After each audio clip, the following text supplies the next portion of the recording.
നമ്മൾ സംസാരിക്കുന്നത് ജോലി ചെയ്യുന്ന ഓരോരുത്തരും അറിഞ്ഞിരിക്കേണ്ട ഏറ്റവും പ്രധാനപ്പെട്ട ഒരു കാര്യത്തെക്കുറിച്ചാണ്. നമ്മുടെ കഷ്ടപ്പാടിൻ്റെ ഫലമായ PF അഥവാ പ്രൊവിഡൻറ്റ് ഫണ്ട് എങ്ങനെ ഓൺലൈനായി സ്വന്തം മൊബൈലിലൂടെയോ കമ്പ്യൂട്ടറിലൂടെയോ പിൻവലിക്കാം എന്ന് നമുക്ക് നോക്കാം. പണ്ട് PF പണം കിട്ടണമെങ്കിൽ പഴയ ഓഫീസുകൾ കയറി ഇറങ്ങണമായിരുന്നു, മാസങ്ങളോളം കാത്തിരിക്കണമായിരുന്നു. എന്നാൽ 2026 കാര്യങ്ങളെല്ലാം മാറി. ഇപ്പോൾ ആരുടെയും സഹായമില്ലാതെ ₹1 പോലും കൈക്കൂലി കൊടുക്കാതെ നിങ്ങൾക്ക് വീട്ടിലിരുന്ന് തന്നെ പണം അപേക്ഷിക്കാം. അത് എങ്ങനെയാണെന്ന് ഘട്ടം ഘട്ടമായാണ് ഈ വീഡിയോയിലൂടെ പറയുന്നത്. ആദ്യമേ ഒരു കാര്യം ശ്രദ്ധിക്കണം. PF പണം പ്രധാനമായും 2 രീതിയിൽ പിൻവലിക്കാം. ഒന്ന്, നിങ്ങൾ ജോലിയിൽ ഇരിക്കുമ്പോൾ തന്നെ അത്യാവശ്യ കാര്യങ്ങൾക്കായി പണം എടുക്കുന്നത്. ഇതിനെ PF അഡ്വാൻസ് എന്ന് വിളിക്കും. 2, ജോലി രാജിവെച്ച് 2 മാസം കഴിഞ്ഞ ശേഷം മുഴുവൻ തുകയും പിൻവലിക്കുന്നത്. ഇതിനെ ഫുൾ സെറ്റിൽമെന്റ് എന്ന് പറയും. വിവാഹം, വീട് പണി, ചികിത്സ അല്ലെങ്കിൽ കുട്ടികളുടെ പഠനം എന്നിവയ്ക്കായി നിങ്ങൾക്ക് ജോലിയിലിരിക്കുമ്പോൾ തന്നെ പണം പിൻവലിക്കാൻ സാധിക്കും. ഓൺലൈനായി അപേക്ഷിക്കുന്നതിന് മുൻപ് നിങ്ങളുടെ കയ്യിൽ 4 കാര്യങ്ങൾ നിർബന്ധമായി ഉണ്ടായിരിക്കണം. ഒന്നാമത്തേത് നിങ്ങളുടെ UAN നമ്പർ. ഇത് നിങ്ങളുടെ ശമ്പള സർട്ടിഫിക്കറ്റിലുണ്ടാകും. രണ്ടാമത്തേത് ഈ UAN നമ്പറുമായി നിങ്ങളുടെ ആധാർ കാർഡ് ബന്ധിപ്പിച്ചിരിക്കണം. മൂന്നാമത്തേത് നിങ്ങളുടെ ആധാറുമായി ലിങ്ക് ചെയ്ത മൊബൈൽ നമ്പർ കയ്യിൽ വേണം, കാരണം അതിലേക്കാണ് OTP വരുന്നത്. നാലാമതായി നിങ്ങളുടെ ബാങ്ക് അക്കൗണ്ട് വിവരങ്ങൾ PF പോർട്ടലിൽ കൃത്യമായി നൽകിയിരിക്കണം. ഇനി നമുക്ക് അപേക്ഷിക്കുന്ന രീതി നോക്കാം. ആദ്യം ഗൂഗിളിൽ പോയി മെമ്പർ ഹോം എന്ന് സെർച്ച് ചെയ്യുക. അപ്പോൾ EPFO പോർട്ടൽ വരും. അവിടെ നിങ്ങളുടെ UAN നമ്പറും പാസ്വേഡ് നൽകി ലോഗിൻ ചെയ്യുക. പാസ്വേഡ് അറിയില്ലെങ്കിൽ വിഷമിക്കേണ്ട, ഫോർഗോട്ട് പാസ്വേഡ് കൊടുത്ത് പുതിയതുണ്ടാക്കാം. ലോഗിൻ ചെയ്യുമ്പോൾ നിങ്ങളുടെ ഫോണിലേക്ക് ഒരു സുരക്ഷാ OTP വരും. അതുകൂടി നൽകിയാലേ പേജ് തുറക്കൂ. ലോഗിൻ ചെയ്ത ശേഷം മുകളിൽ കാണുന്ന മാനേജ് എന്ന ഓപ്ഷനിൽ പോയി നിങ്ങളുടെ KYC പൂർത്തിയാണോ എന്ന് നോക്കണം. Bank account number, IFSC code എന്നിവ കൃത്യമാണെന്ന് ഉറപ്പുവരുത്തുക. പണം വരുന്നത് ഈ അക്കൗണ്ടിലേക്കാണ്. ഇത് തെറ്റിയാൽ പണം നഷ്ടപ്പെടും. എല്ലാം ശരിയാണെങ്കിൽ ഓൺലൈൻ സർവീസ് എന്ന ബട്ടണിൽ ക്ലിക്ക് ചെയ്യുക. അവിടെ ക്ലെയിം എന്ന ലിങ്ക് കാണാം.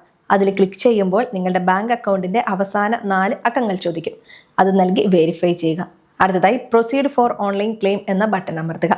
അടുത്ത പേജിൽ നിങ്ങൾ എന്തിനാണ് പണം പിൻവലിക്കുന്നതെന്ന് തിരഞ്ഞെടുക്കണം. ജോലിയിലിരിക്കുന്നവരാണെങ്കിൽ PF അഡ്വാൻസ് സെലക്ട് ചെയ്യുക. വീട് പണിക്കാണോ ചികിത്സയ്ക്കാണോ എന്ന് അവിടെ ചോദിക്കും. ഒരു പ്രധാന ടിപ്പ്, ചികിത്സയ്ക്കാണെന്ന് നൽകിയാൽ രേഖകളൊന്നും നൽകാതെ തന്നെ വേഗത്തിൽ പണം അനുവദിച്ചു കിട്ടും. എത്ര രൂപയാണ് വേണ്ടതെന്ന് അവിടെ രേഖപ്പെടുത്തണം. ഇനി ഏറ്റവും പ്രധാനപ്പെട്ട ഭാഗം, നിങ്ങളുടെ ബാങ്ക് പാസ്ബുക്കിൻ്റെയോ അല്ലെങ്കിൽ നിങ്ങളുടെ പേര് അച്ചടിച്ച ചെക്ക് ലീഫിൻ്റെയോ ഫോട്ടോ അവിടെ അപ്ലോഡ് ചെയ്യണം. ഫോട്ടോ എടുക്കുമ്പോൾ ശ്രദ്ധിക്കണം, ബാങ്ക് അക്കൗണ്ട് നമ്പറും IFSC കോഡും വളരെ വ്യക്തമായിരിക്കണം. ഫോട്ടോയുടെ സൈസ് 100 KB മുതൽ 500 KB വരെ മാത്രമേ പാടുള്ളൂ. ഫോട്ടോ വ്യക്തമല്ലെങ്കിൽ അപേക്ഷ തള്ളിപ്പോകും. എല്ലാം കഴിഞ്ഞാൽ താഴെ കാണുന്ന ആധാർ OTP ബട്ടണിൽ അമർത്തുക. നിങ്ങളുടെ ഫോണിലേക്ക് വരുന്ന 6 അക്ക നമ്പർ നൽകി സബ്മിറ്റ് ചെയ്യുക. ഇത്രയേ ഉള്ളൂ കാര്യം. സാധാരണഗതിയിൽ 3 മുതൽ 7 പ്രവൃത്തി ദിവസങ്ങൾക്കുള്ളിൽ പണം നിങ്ങളുടെ ബാങ്ക് അക്കൗണ്ടിലേക്ക് എത്തും. ട്രാക്ക് ക്ലെയിം സ്റ്റാറ്റസ് എന്ന ഓപ്ഷനിലൂടെ നിങ്ങളുടെ അപേക്ഷ എവിടെ എത്തിയെന്ന് പരിശോധിക്കുകയും ചെയ്യാം. പലർക്കും പണം കിട്ടാൻ വൈകുന്നതിൻ്റെ കാരണങ്ങളും ഞാൻ പറയാം. 1, UAN നമ്പറിലെ പേരും ആധാർ കാർഡിലെ പേരും തമ്മിൽ ചെറിയ മാറ്റമുണ്ടാവുക. 2, ബാങ്ക് അക്കൗണ്ട് മാറിയിട്ടും പഴയ തന്നെ പോർട്ടലിൽ തുടരുന്നത്. 3, ജോയിന്റ് അക്കൗണ്ട് നൽകുന്നത്. ഇത്തരം പ്രശ്നങ്ങളുണ്ടെങ്കിൽ ആദ്യം അത് തിരുത്തണം. ഇപ്പോൾ ഓൺലൈനായി തന്നെ പേരും ജനനത്തീയതിയും തിരുത്താൻ സാധിക്കും. മറ്റൊരു പ്രധാന കാര്യം നികുതി അഥവാ TDS ആണ്. നിങ്ങൾ 5 വർഷത്തിൽ താഴെ മാത്രം ജോലി ചെയ്ത ആളാണെങ്കിൽ 50,000 രൂപയ്ക്ക് മുകളിൽ പിൻവലിക്കുമ്പോൾ പാൻ കാർഡ് നൽകിയിട്ടില്ലെങ്കിൽ വലിയൊരു തുക ടാക്സായി നഷ്ടപ്പെടും. അതുകൊണ്ട് അപേക്ഷിക്കുന്നതിന് മുൻപ് പാൻ കാർഡ് അപ്ഡേറ്റ് ചെയ്തിട്ടുണ്ടെന്ന് ഉറപ്പുവരുത്തുക.